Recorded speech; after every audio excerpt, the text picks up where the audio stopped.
What I want to do now is I want to state a special property of these direct sum subspaces.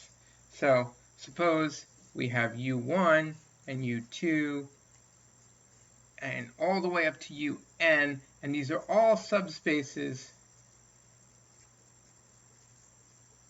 of some vector space V. So these are all subspaces of V. I claim that this sum is the smallest subspace containing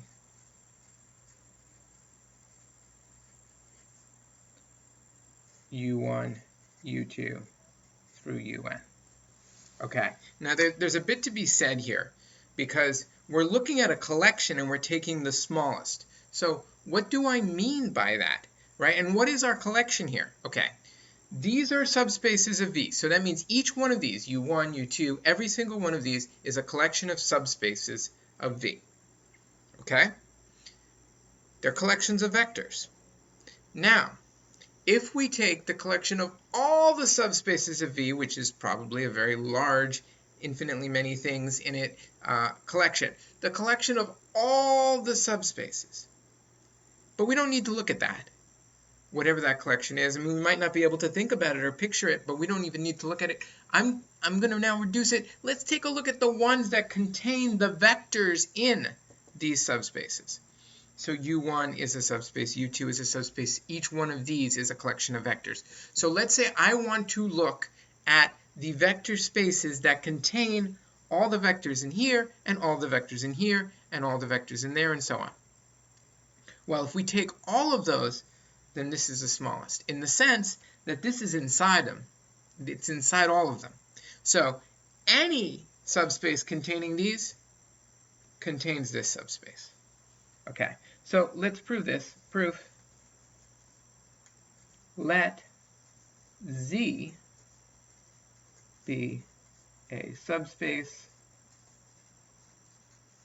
of V containing U1, U2, all of these. It contains each of them, all the vectors in here, all the vectors in there. Okay, now, so let Z be the subspace. And what do I want to show? I want to show that this is inside Z. Put a little note. We want to show that this is inside Z.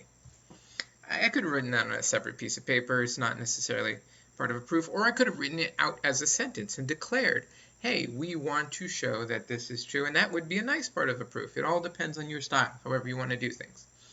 But that's what we want to show. Okay, so basically I want to show that anything that's in this vector space is in this vector space. And what do we know about Z? We know it's a vector space that contains each of these. Okay, so what do I have to do? Well, I'll say let X be an element. It can be any element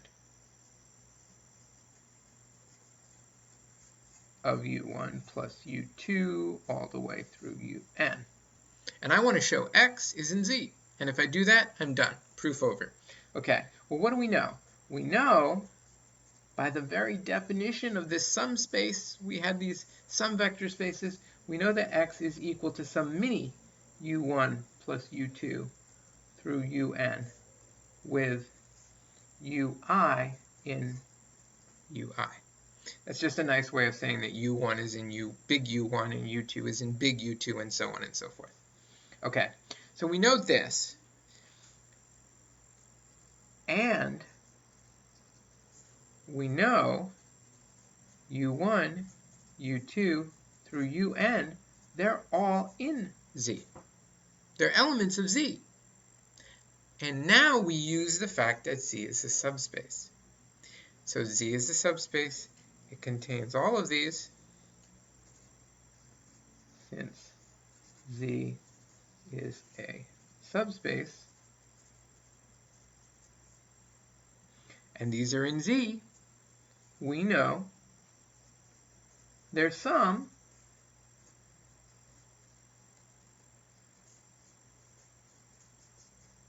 is in Z, so X is in Z. And I'm done. That's what I wanted to show. It's exactly what I wanted to show. So, this is a characteristic of these sum vector spaces, these vector spaces that we get by taking subspaces and taking their sum. The characteristic is that any vector space that contains these contains this. So it really is the smallest. It's just what you need to make a vector space out of U1 and U2 and maybe U3, U4, U5, depending on how many that you have there. It's just what you need to make a vector space out of those things and nothing else. So that's a nice property of these types of vector spaces.